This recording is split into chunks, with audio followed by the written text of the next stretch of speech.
Stars News. Stars News ni kipindi cha habari zinazotrend kwa mastaa wote. Stars News ni kipindi cha habari zinazotrend kwa mastaa wote. DFTV. Salut à tous, je pense que vous allez bien. C'est Ding Delicia Dabodi from DFTV. Nizere ko meze neza utarakora subscribe na bikore kuko uno munsi tufise umutumire adasanzwe kuri DF House cyangwa DFTV. So jewe ndibaza ko ntobarandira muranzi manze mukore subscribe hanyuma iki kiganiro mukigitangura utangurire kuva ku ntango gushika kuhereza ko ikiganiro vuga kiri très spécial kuko n'umushitsi ari très spécial kuri twebwe canke kuri mwebwe. Reka ndamuhakanye kugira ngo ashobore kubidondora. Ndabaramukije cyane. Ndabaramukije. Meze neza. Sava. Jewe ndibaza ndakuzi nka DIFFICILE5G. Ibisigaye ndibaza ariho byivugira ego.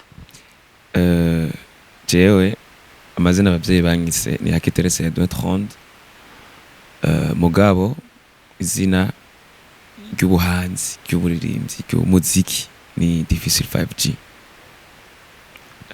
DIFFICILE5G. Difficile kubera iki? Kubera kandi ni izina ry'ubuhanzi. Eski difficile umuziki ni uri difficile canke ni uri difficile? Byose umuziki uri difficile murabizi abaririmbyi barabizi.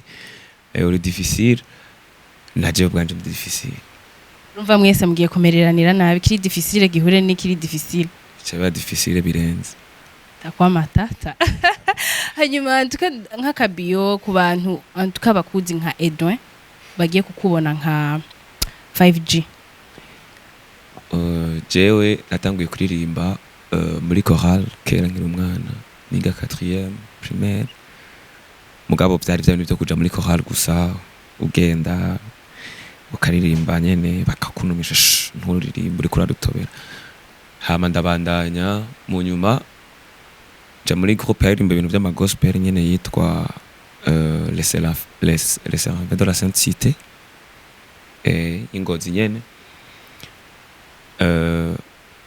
Mugabo muri ico gihe nari muri les servants de la Sainte Cité nongera mvuza amakaraoke muri band yitwa The Passengers Band ingozi nyene. Twavugiriza kuri La Moda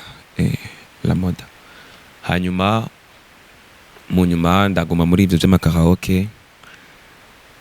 Ego indirimbo ya mbere naririmbye nayisohoye muri 2015. Mu ntango za 2015 nari nkiva muri Primusique yari indirimbo yitwa Kamwemwe niyo nasohoye ya mbere. Mu nyuma ndabandanya no turimbo tumwe zitwa Kwisi, izitwa za Dore, nakorera muri Hope Talent studio hakoramwo Robert Pro. Hama inyuma yaho candonka hari umugenzi yari ino yitwa Claude Babu benshi baramuzi yakora amakaraoke. Niwe yampamagaye arambwira ati ndakeneye muririmbyi aza kumfasha amakaraoke. Yakorera muri Scott yari groupe yitwa Umudiho Groove. Niho rero guca inza ndashikino ndakorera muri Scott mwe utari muto. Shitsi no narakoze indirimbo imwe ariyo nanahereje ko yitwa Aroroshe. Niyo nahereje ko hari haciye nka 3 ans. Nasubiye muri studio hari byahagaze kabisa. Mu nyuma rero yaho niho Vishu yarangoma acarahamagara muri Peace and Love muri band ya Peace and Love. Sinagiye nk'ugiye gukora indirimbo ziwanje muri Peace and Love canke ikinagiye ngiye muri karaoke muri Peace and Love band. Mu nyuma rero niho The Fighter Production yanyinze baravuga ati reka ndamupete tumusinyishe contrat tumufate ukuboko nkabarengeze ngaha. Indirimbo ya mbere yo muri The Fighter Production mwarayibonye mama yasohotse dimanche. Donc ubu rero ngira fata umurongo rero ibindi biri imbere ni hatari bala. Nguma vugije ibintu byose nguma ndavyita matata. Urumva tukagerageje no kumviriza amateka y'urumva ko ari umuntu yakuriye muri iyo carrière no kuvugana umuntu abimenyereye n'umuntu abizi twareka twizera ibiri imbere. Ariko nkaba mfise akabazo gatoya. Ni kihe kintu cagutumye wumva yuko imbere inyuma yaho winjiye muri The Fighter ushobora gusohora indirimbo ya mama? Ni kihe kintu catumye wumva wosohora iyo ndirimbo?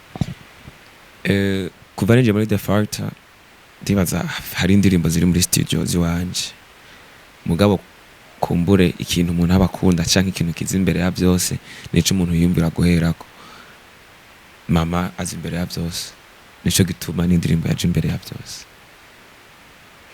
5G uracafite mama wawe yego arahari Dr. Vide ubwira ikintu kimwe okay fine yakiriye gute en fait amaze kumva ijya ndirimbo niyo histoire yawe yavyakiriye gute yaranezerewe cyane kabisa yarandugikiye audio kabisa nk'iminota 3 aryohewe cyane gose anezerewe cyane kabisa kandi uko yayakiriye naje ubwanje byarandyoheye byarampimbaye cyane ariko hariho reka mvuge gutya hariho ijambo ryantangaje hari ukuntu umengo wari minimije gose ngo ntutangazwe n'ubwanwa ndikakanyoni kubera iki navuze ntukangwe n'ijunja ndikakanyoni mu bisanzwe akanyoni n'akantu uri kurakara n'akantu kari iminyo ukuntu uri kurakara n'akantu umengo n'akantu nyene utegerezwa nyene kubungabunga donc akanyoni n'akantu gatoyi urumva ko nakajanishije n'ijunja ijunja umuntu avuze ngo afise ijunja n'umuntu nyene w'umugabo afise ijambo donc ajya amajambo icyasigura ntukangwe nuko mbona nakuze nkuze nganuko ndi kakanyoni kamwe kumwe wahora umbona kera ndakabebe kujya wafata n'ubundi duhujya nyene ndi kakana kawe naho ubona ndiki nakuze Abavyeyi ndibaza ko indirimbo yamushitse kunyota mama wa 5G hanyuma ariko reka mbaze kindi kintu kuri iyo ndirimbo nyene ariko inyuma ya mama niyuhe wundi muntu wumva ati ndamukunda wavuze ko mama ata imbere ya byose inyuma ya mama nawe ninde ucuma na raison zibiri zituma uwo muntu yokurikira mama wawe icambere cyo inyuma ya mama haza papa wanje atangura mama bose n'abavyeyi banje nibo ba mbere nkunda kwanza hama inyuma yabo hari umuntu nkunda mugabo ntawe nababwira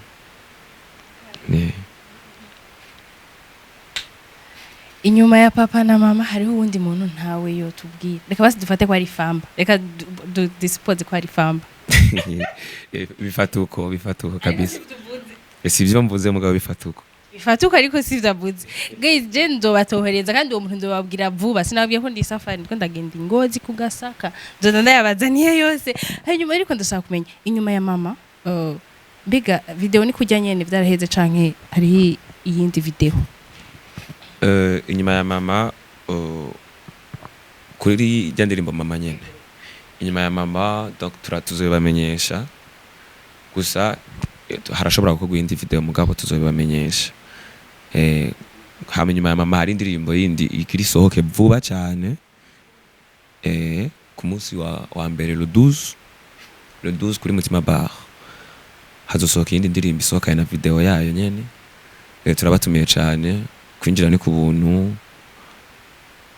buntu hazoba hari Visual Love hamwe na Peace and Love Band bose n'abazoba bari koko basanzwe batavyorosha nyene urumva ko bizoba ari ibintu bitoroshe difficile ibintu bizoba biri difficile sana ariko ndashaka kumenya angro bije ibintu vya le 12 bimeze gute uretse ko tuzi ko bizobera kuri Mutima Bar ni sangapi aba invité ni bose canke ni hariho abantu nyene basanzwe bari invité canke ni ku barundi n'abarundi kazi bose ni ku barundi n'abarundi kazi bose umuntu wese afise umwanya edaire murawufise kuko ntimwovuga ngo hazoba hari akazi canke iki nta kazi kazoba gahari hazoba hari konji mardi bisigura ko le 12 tuzoba turi libre twese turatumiwe twese abarundi kazi mwese eka ndetse n'abatara abarundi bose abafuza kwashika bose umuntu wese abaho aratumiwe ni sangapi ni 18h tuzokesha kubera ari abantu bakunda kubera vraiment naramutse kaje akantu ka mama nk'ubu je vraiment doba ndamufise mama wanje naramuzanye sinshaka ko azoja ataha ngo 2:00 kandi tuza tuko meze gute ahubwo bose bazogire nkawe bose bazoze bazanya ba mama babo kuko bizoba biryoshe cyane kandi biraryoshe uri kumwe n'umuvyeyi uri kuramuririmbira ni ikintu kiryoshe cyane hama umuziki tuzovuza live music ivuge hama mu nyuma duhagarike hinjiremo mu DJ ibintu bibandanye bimeze neza. Amasaha yo guheza ntaraba fixe neza mugabo urumva ibintu mu duko tuzoba tumeze tuzobandanya tuzobiboneraho. Atari banga tuzoba dufise umu DJ ndikobera dusigaye dukunda aba DJ b'abarundi ku buryo twumva twoza tuziti ni naka hamwe uza wambaye n'umupira uriko izina umu DJ ndibaza yuko harashasigaye imisi 3 donc umu DJ mu mapost tuza kugira nayo tuzogira imbere yaho mu tuzobamenyesha. Yego. Nkaba nshaka kubaza inyuma yuko wasinye kontra muri The Fighter ubona ibintu biriko biragenda neza nko mu masezerano mwahanye canke hariho ibitaraja mu ngiro? Mu masezerano twahanye ibintu biriko biragenda neza kuko ndibaza kontra twasinye ifise ikiringo cayo kandi muri ico kiringo ndibaza tumaranye muri umwanya muto kandi muri uno mwanya muto ivyo bariko barakora namwe murabibona yuko turiko turakora kabisa cyane kandi vuba muranabibona yuko ibikorwa ari byinshi cyane. Donc jewe na mbona ibintu byose ari sawa kabisa biriko bigenda neza mbere biriko bigenda nuko ntari ndavyibaza ngisinye kubera uko nari nibaza ahubwo nasanze nivo nari nzi yuko tuzokorera ko nasanze bobo bashaka ko dukorera kuri nivo iri hejuru yaho. Yego. Ariko n'Imana iravuga ngo nzofasha uwifashije no kuvuga nabo ngo mu kugira ngo bakongererezemo ingufu mu byo mwasezeranye biravana n'ukuntu wowe wipanze gute canke witeguriye gute guhangana na bano bandi baririmbyi usanze hano onye muri industry ya 257 witeguye gute? Icambere cyoco ukwintu cambere niteguye ko ni gukuza talent yanje kuririmba c'est vrai sanzwe ndabizi mugabo sinovuga ko bikwiye gushikaho nshaka jewe. Icambere cyoco no gushiramo ingufu cyane kugira nivo yanje y'umuziki nivo donc mvuze kuririmba kumva gukora ku instrument makey nari sanzwe nkorako byose ndabiduze kwanza. Ico nico cambere kigwanisho cambere nzokora. Kindi naco no gufata umuziki nka uwo mwanya ukwiye hama ngakora nta kindi kuko naho uko uzi ibintu bingana gute udakora c'est foutu. Donc ni nguvu zo gukora nkabiha umwanya ukwiye hama nkatanga ikintu kimeze neza mu bantu. Uretse yuko akanya usanga atari kirenga bizokorohera mu gihe uzoba uriko urakora acoustic night hamwe no kuririmba muri The Fighter? Donc bizonyorohera ko donc bijya ibintu by'amakaraoke dukora deja biradufasha cyane guteza imbere ingabirano y'iwacu. Donc nukubigira gutya gusa ndibaza yuko bijya dukora tuyu umwanya bijya by'amakaraoke umwanya turawubaha mugabo sico kimwe n'umwanya noha ibi bya production irasaba umwanya munini iyo turiko turakora mugabo bijya bya ntuzenye ikintu binsaba na repetition z'amasaha 2 par jour. Donc mugabo sinibaze ko amasaha 2 par jour yombuza gukora ibikorwa bya The Fighter production. 5G sinogenda ntakubajije kino kintu kubera harasanzwe hariho injyane hagati y'abaririmbyi y'abamenyesha makuru aba DJ bamwe bakidoga yuko batavuze indirimbo zabo canke bimeze gute kubgawe witeguriye gute kwakira mu gihe uzosanga uri kurakora ibintu byiza ariko indirimbo zawe zitariko ziravuzwa ngo wavyipfuza cyangwa ugasanga amakuru yawe ntariko aramenyekanishwa nkuko wari uvyipfuza? Je ndibaza umuntu igikorwa atagishimye ntakivuze canke ntakigire Jensi shobora kuja kumukondana nishwawe yiwe waba yafashe gusa ntibinci intege kuko ujya natakivuza abandi bazokivuza.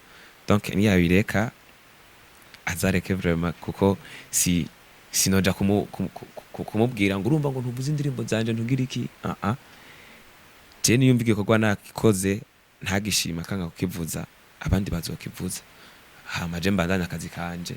Sinibaza yuko umuntu yota umwanya cyane kuri ivyo aja kwiyumvira ivyo ahubwo gikuru yokora hama ibikorwa bikivugira.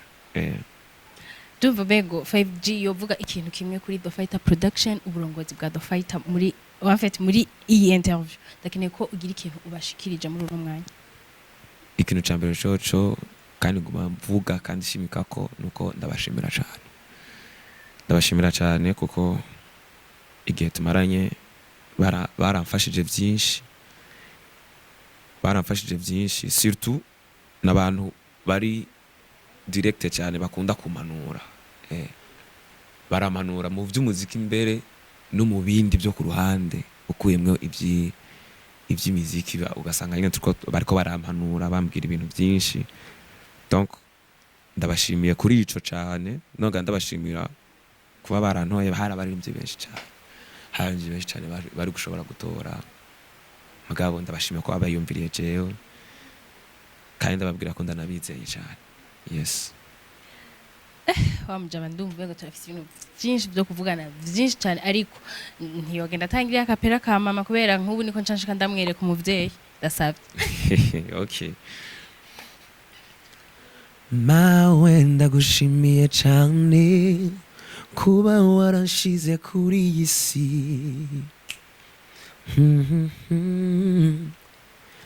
amezi 9 ndi mu nda yawe ndakugora ijoro n'umutaga uburitiro ngashika hangese amahoro warakoze warakoze nanje warakoze vraiment parce que iyo utamvye sinarigura na 5G utamvye nitwe kubona bino vyiza byose turiko turabonera ngaha anye ndibaza yuko ufise n'ubutumwa butoya kuri mama 5G mama ndagakubwira ko ndagukunda cyane naho ndikure sindikure cyane mugabo naho tutari kumwe nkuko byahora tutirigwana donc ndagukunda kandi ndakwamiza ku mutima kandi ndagukumbuye vuba ndaza kukuraba kabisa ndagukumbuye cyane ndanagukunda yaba hari ijambo kuko gukunda turabwira abantu benshi donc sinumva yuko iryo jambo gukunda ryari rikwiye kuri wewe yego ndibaza umuvyeyi wa 5G yumvise buno butumwa aramukunda cyane nanje sinogenda nagize ijishikiriza mama I love you so much nkuko we did then nagenda bite yuko behind the camera dufise Oli King mu bwami bwa DFTV mukaba mwari kumwe na Double D from DFTV muri kino kiganiro cyari Histers News twese duhurire le 12 kuri Mutima Bar isaha 12 z'umugoroba kugira ngo tuje twifatikanye nuno difficile matata ajya tuzana ibintu bitoroshe cyane kugira ngo tuze tubone bishasha dufitiye tubone na turyohereza abavyeyi bacu nkuko mwabyumvise je vraiment mama sinshaka kuzomusika ndabakunda cyane guys torakora subscribe abikore ariko yibagiye kutwibutsa natubwire imbuga ngurukana bumenyi ziyo kugira ngo abatarabikora bagende barabe kandi mama iratesa sana kwanza mbanje kubasaba mugire subscribe kuri chaîne yanje ya YouTube yitwa DIFFICILE5G canke DIFFICILE5G mugire subscribe DIFFICILE5G kirafatanye hama mumviriza indirimbo yanje mufashe mu ipartage abandi irimwe amajambo adoshe abantu bakwiye kumva ego hama na Instagram mu following sana kuri Instagram naho ine nitwa DIFFICILE5G nyene naho ne kirafatanye hama no kuri Facebook ni DIFFICILE5G nyene naho ne kirafatanye hose ni DIFFICILE5G kifatanye mu nkurikirane ibikorwa biri nyuma ni byinshi kugira mu bandanye rero mu bironka ku gihe ku mwanya mu bandanye rero mugira amajema ama partage mu following mugire subscribe kuri chaîne ya YouTube yanze kutubwira WhatsApp nacho mudondere kuri Dinye Delicia 0 Instagram ndazibaha zose ciao guys Histers News. Histers News ni kipindi cha habari zinazo trend kwa mastaa wote. Histers News ni kipindi cha habari zinazo trend kwa mastaa wote. DFTV.